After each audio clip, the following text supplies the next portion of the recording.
All right, we have our third segment here with Greg Hant's Unearthing Cincinnati's Bizarre Past. Thanks for joining us again, Greg. Always a pleasure. Back here on the 3 a.m. Coney. You have told me that this week we are not talking about death, which is a complete change of pace. That's right. Anyone looking for death, tune in next week. We probably will have a lot more, but this week we are talking about the champion beer drinkers of Cincinnati. Yes. And this is one of those rare situations in Cincinnati's history where you can take a part of Cincinnati's mythology and trace it back to a specific day. And that specific day was the 3rd of August, 1879. And a newspaper that no longer exists in Cincinnati called the Cincinnati Commercial.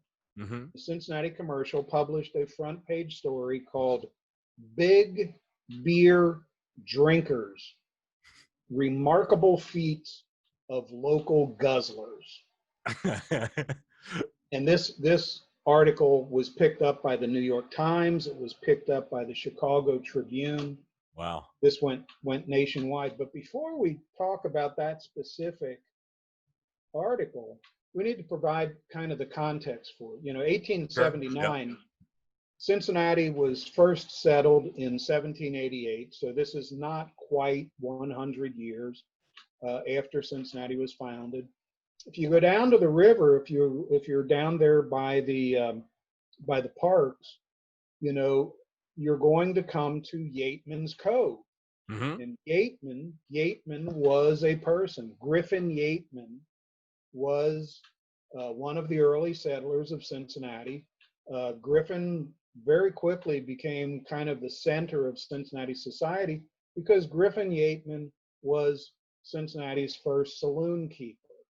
Ah, okay. And so when you found the city, you had to find some place where the citizens could have a drink. And so Griffin Yateman's was the place. Now, if you go to the Cincinnati Museum Center in the Cincinnati History Museum there, they have Griffin Yateman's punch bowl on display. Oh. Griffin Yateman's punch bowl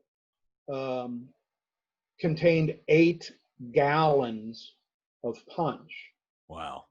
And so punch back in the day was some pretty formidable stuff. And one of the reasons that you made punch, putting in syrups and fruit juices and wine and that in addition to hard liquor, is that the hard liquor was pretty awful. The idea of aging whiskey just didn't exist. You distilled whiskey and you sold off the white dog, and that was the spine for your punch. And so that's what Griffin Yateman had. He had these punch bowls filled with this awful stuff, and then all these other flavors to cut the taste of it. The one thing that he did sell kind of straight up, and it was the big drink in Cincinnati for many years, starting in 1788, was peach brandy. Okay, nice. So we tended to go toward the kind of sweet sort of thing, and that was what you drank down at the tavern, down at Griffin Yateman's Tavern on the banks of the Ohio River. And so a few years later, Daniel Drake, who was memorialized in the Drake Hospital. Daniel Drake was one of these guys who he founded everything in Cincinnati. He helped found the University of Cincinnati. He founded the UC Medical School. He founded the public library. He founded Spring Grove Cemetery. He founded Christ Church Cathedral. He founded everything. Wow. Railroads. Daniel Drake was in the middle of founding everything. Daniel Drake was a temperance advocate, so he argued against drinking these spirituous liquors, and so that movement, that temperance movement, to get away from these spirituous liquors, these 8-gallon punch bowls, into some sobriety, led to prohibition. But when Daniel Drake was getting involved, he really didn't care if you did not drink. Yeah. He just thought temperance meant drinking the right thing. And so Daniel Drake recommended table beer, family beer, something called porteree. Okay. Porteree was porter, dark beer, that was mixed either with syrup or with a mixture of sugar and water to kind of cut it down. So Daniel Drake recommends these 3 things: table beer, family beer, and porteree. Table beer. I've heard table beer. What is family beer? Family beer basically meant the stuff that you brewed in your own basement. Oh, okay. Your own backyard, right? So home brew, right? Nice. In his speeches, notably a very famous speech that's preserved in his writings that he gave in 1828, Daniel Drake claims that those 3 drinks never intoxicate. Never? Never. That's the word that he used. They never intoxicate. Challenge accepted. Okay. Now, so that leads, a couple years later, there's a wonderful individual named Charles Sist, C-I-S-T. Charles Sist is either I am the Charles Sist of the 21st century, or Charles Sist is the Greg Hand of the 19th century. But oh, really? He has these books: a Cincinnati Miscellany, Cincinnati in 1849, a number of books that he published that have all these very strange stories about Cincinnati. And a lot of the legends that we repeat over and over again started out in Charles Sist's writing. And so Charles Sist is describing the drinking situation in Cincinnati and talking about the variety of things that you could buy here to drink. And one of the things that he points out is bonded whiskey, which was kind of the predecessor of bourbon. When it was sold here in Cincinnati, it was 108 proof. Cool. And so whiskey and gin and a couple of rum, those sorts of beverages that were sold here in Cincinnati in the 1840s were what today we would call barrel strength, right?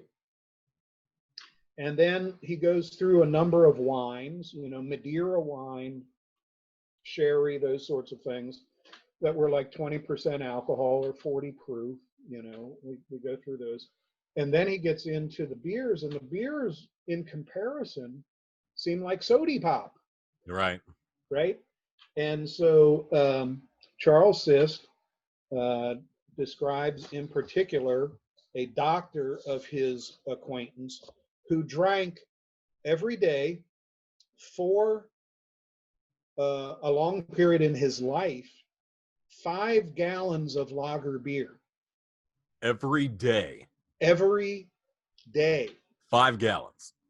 He says that this, with a few pretzels, constituted his entire sustenance. Okay.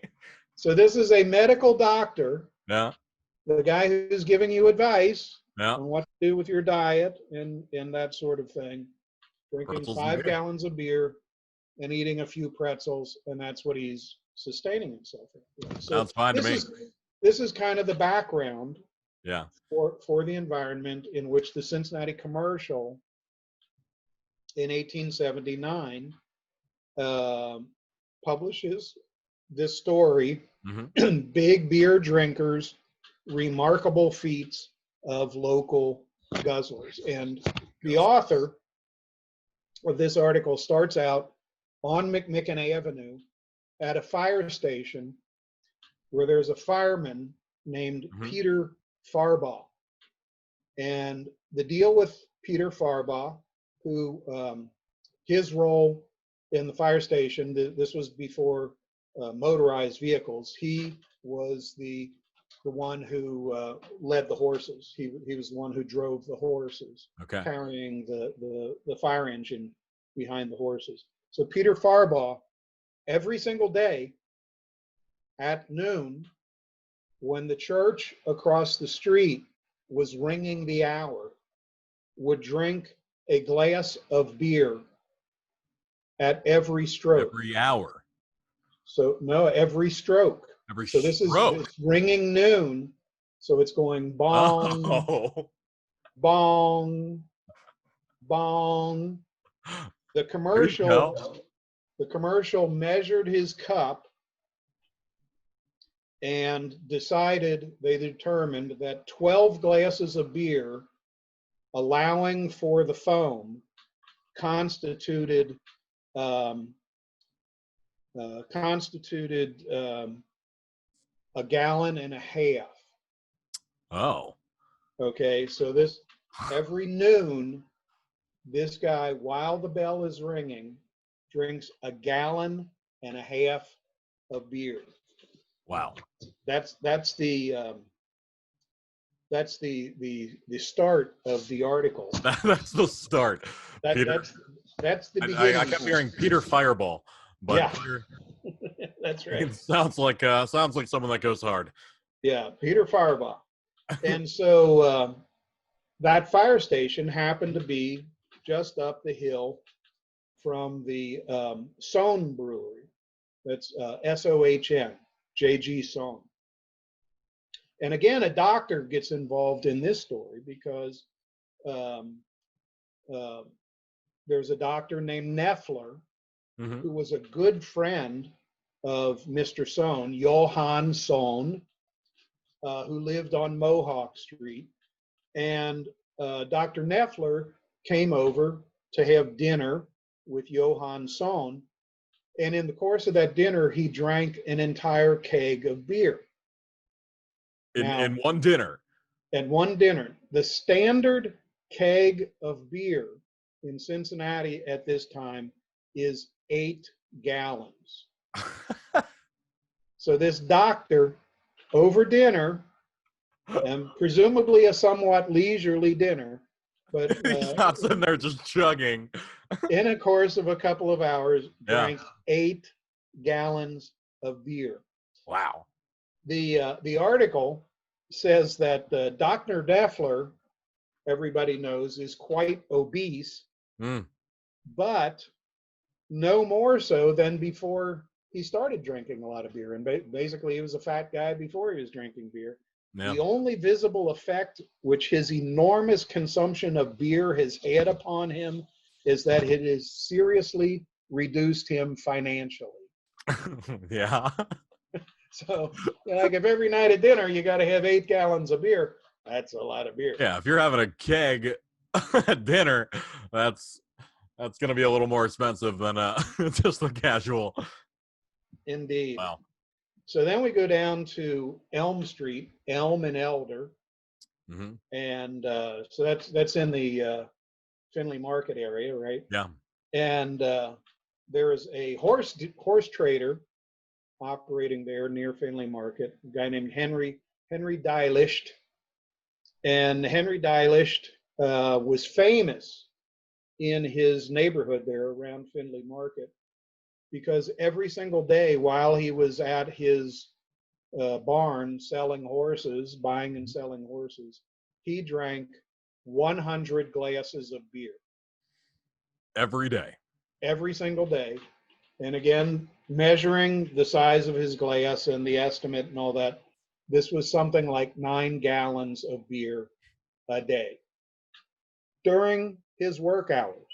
Right. They have not talked to him about what he does going home. Right? He gets off work and he goes, now I can finally let loose. Yeah, finally. Now I can get myself a real drink. I can make a real drink for myself. So then we got, we were talking the other week about Jackson Brewery, the old metal glassed building. Yeah. and a guy named Jacob Klein. He's 65 years of age in 1879. Somebody bet him $5 that he could not drink a full keg of beer. And so they head down to Jackson Brewery. Somebody secures an 8-gallon keg of beer. Jacob Klein sat down. It took him 2 hours, but he finished the entire 8-gallon keg of beer. And just to show that it wasn't a fluke, after he had finished drinking 8 gallons of beer, he brought in 2 schooners of beer to top it off. Wow. There Right? you go. So we had mentioned in a previous episode the fact that brewers develop, pretty significant appetites because would drink while they were on the they job, were. surrounded by death machines. Surrounded by death machines. So at Kaufman's Brewery, which if I'm correct, I think that building is still in existence. Kaufman's Brewery. There was a worker known as Vancy, and Vancy was he had a big thirst. Every shift that this man worked, he drank 200 glasses of beer. Now, when you go to a saloon, you get these schooners. Yeah. Which would have been a 16-ounce glass of beer. If you're working at a brewery, they don't give you 16-ounce glasses to drink your beer. They're 10-ounce glasses. So he drank 200 10-ounce glasses. 200 10-ounce glasses. Right. The math is beyond me, and so is the appetite. But somebody calculated that if they had paid this guy, instead of letting him drink, over the 15 years or so that he worked at the brewery, he would have earned an additional $25,000. Wow. And this is in 1879 dollars, which were real gold. Wow. Yeah, which today that's absurd. Indeed. Wow. So the mechanism that the breweries had for letting people drink, they were kind of all over the map. So at the Gambrinus Stock Brewery, which used to advertise itself that it was a union brewery, so maybe this was negotiated. Employees were only allowed 12 to 14 glasses a day. So it was almost like abstaining. At Not Moreline, the 200 that guy's used to. Yeah, at Moreline, employees averaged 25 glasses a day.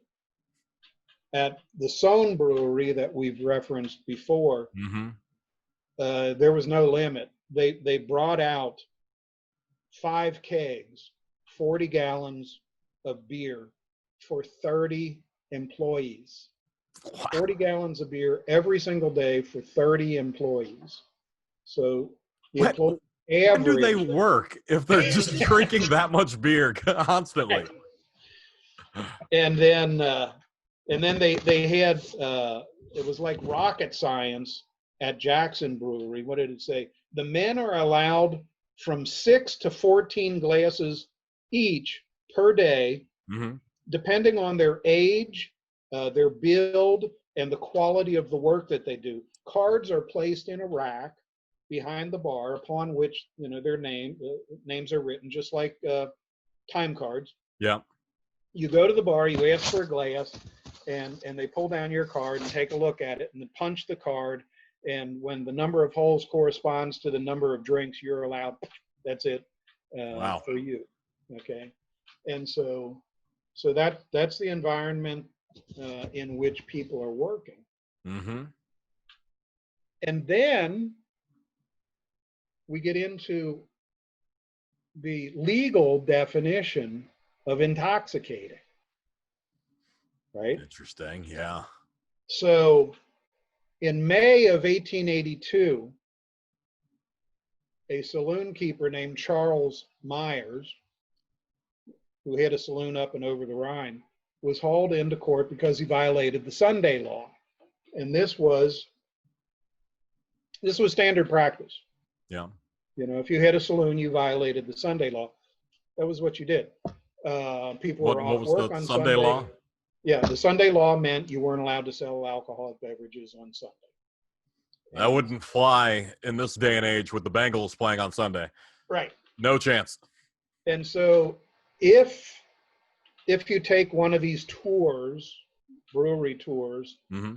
And go through and look at some of the surviving saloons in Cincinnati, you will learn that almost all of them were located on corners, and that almost all of them had a very prominent front door, and they also all had side doors.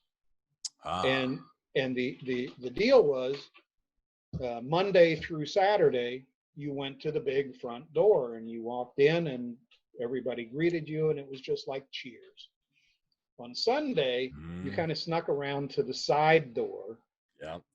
But they had somebody standing there smoking at the main door.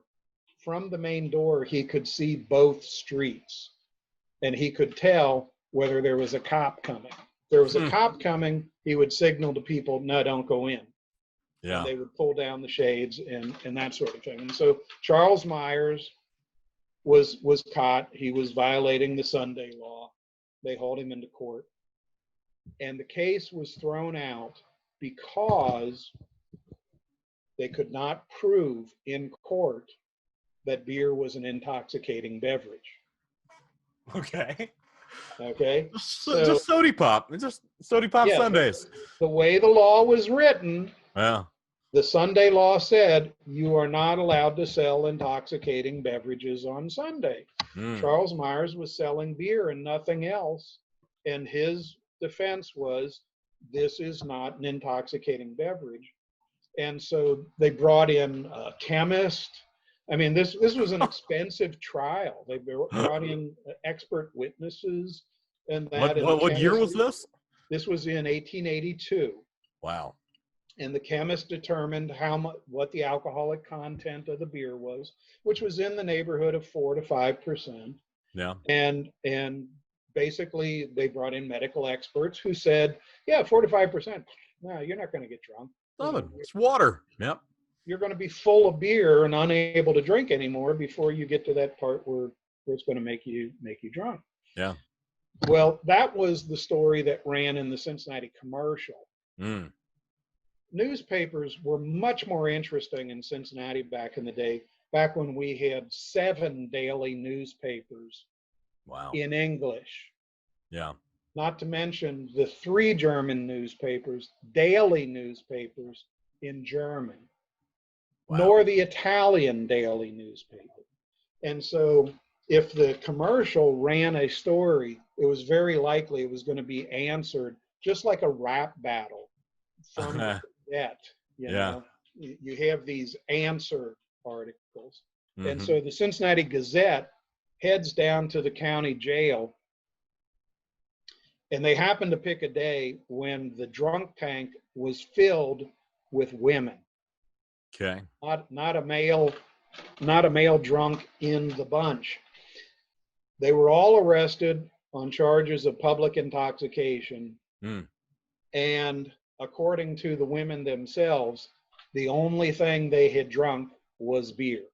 Ooh, there you go. And so the Gazette saying, well, you know, the Commercial saying beer is not an intoxicating beverage, but here we got these women, and how did they put it? Beer was what brought them here. Beer was what brought them here. Right. Yeah. Okay, so yeah, a little bit of a dispute over whether all that beer drinking. Now in Prohibition, it turns out that the forces of prohibition were wrong on almost everything. Yeah. They claimed that if you put this into law, A, it will stop people from drinking, which it didn't. It will destroy the saloon culture, which to an extent was put in abeyance, but it came roaring back. Right. But the what prohibition did was drive people toward intoxicating beverages.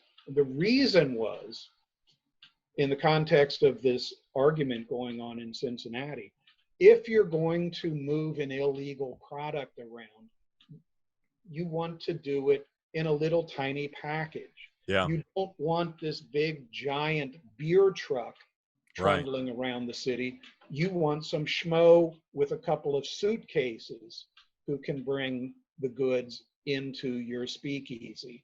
Yeah, and less so, liquid, higher alcohol percentage. exactly. Yeah. You know, and so the idea of going to a saloon on a Sunday or not and having a couple of 5% beers was kind of made illegal.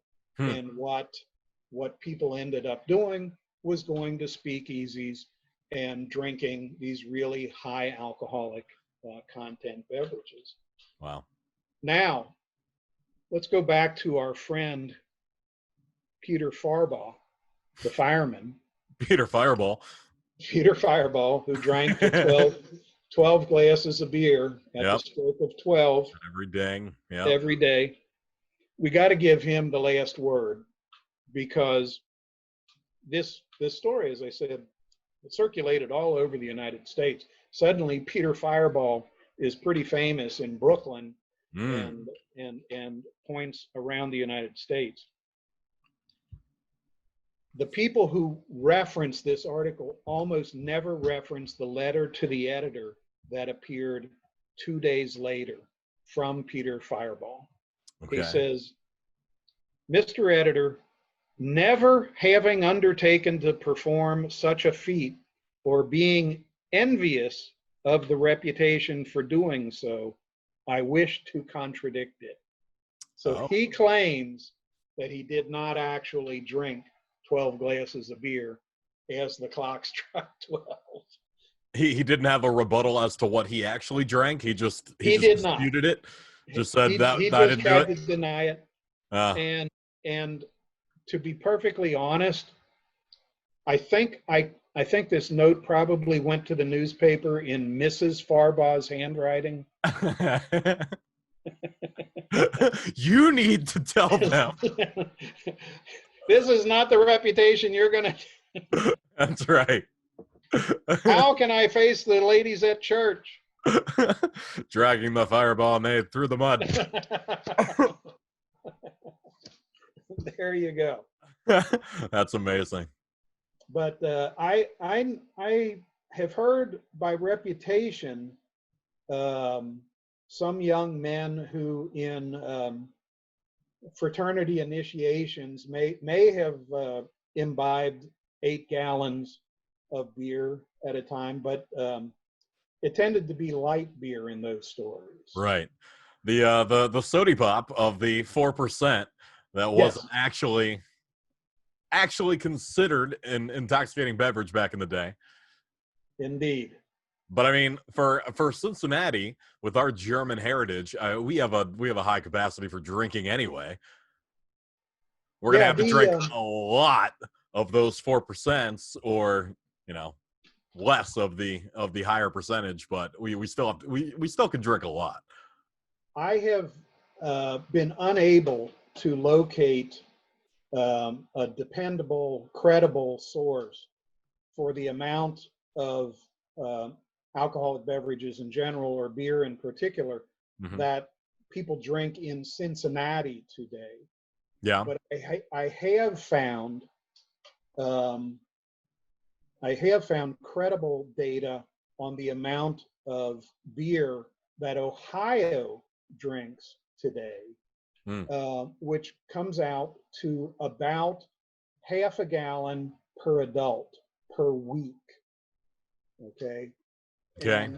And of course that's all of Ohio, but it takes in Cleveland, it takes in Cincinnati. So, it's got a big beer down like Columbus. So, let's act like that's going on.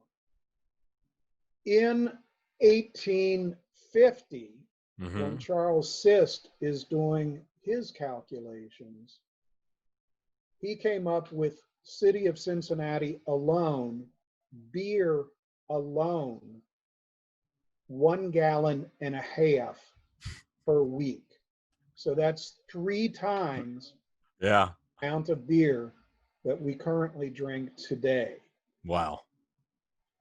Well, I mean, so that definitely seems to be a little accurate in that August 3rd, 1879 article. Like, yep. It wasn't a mistake that Cincinnati was starting to be called a beer drinking town since that time. And as I said, it's one of those rare occasions when you've got this piece of the mosaic and you can trace it back to a specific day. Yeah. This is where it began. This is where it began. Wow. Cincinnati. And I mean, now, yeah, I mean, if you're looking at Twitter, if you're looking at social postings during the Reds or Bearcats or Bengals or now FC Cincinnati games, you would think that it would be about a gallon and a half per fan per game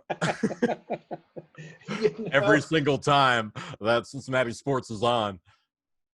If they're going for the if they're going for the lagers and that kind of thing, more power to them. Yeah. Having wandered into a number of the breweries in Cincinnati, I don't want to be around somebody who's trying to drink 8 gallons of imperial stout. You start getting into those higher APVs, yeah. and you're going to be in trouble. You got to drink half, or you're going to be in trouble. That's right. At that point, it's out of social drinking and on to the Olympics. Yep. You are Peter Fireballing at that point, which I feel like needs to become a thing. If you are within listening distance of a church and you start hearing these big bells, you just got to have your beers ready. Yeah, in honor. I think you're onto something here. I think new tradition. I think you are going to be the impetus for Peter Fireball becoming like the patron saint of Cincinnati brewers. I mean, I'm fine with it.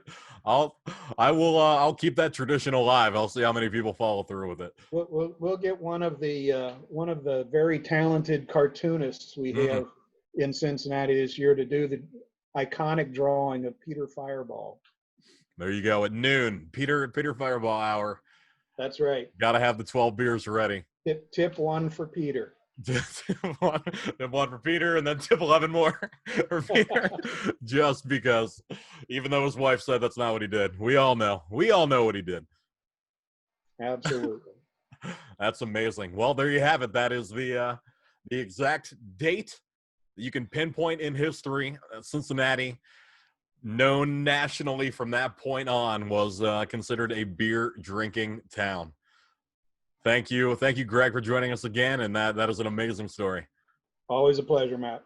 Yes, sir. Make sure you follow Greg at Cincinnati Curiosities. He keeps posting pretty much every day, and on this day in Cincinnati, he'll post some really cool things throughout the week, so make sure you follow him. And then we will have you back on here, the 3 a.m. Coney, to talk about more death next time. We'll pick a more death-related topic next time. I am looking forward to it, Matt. I know you are.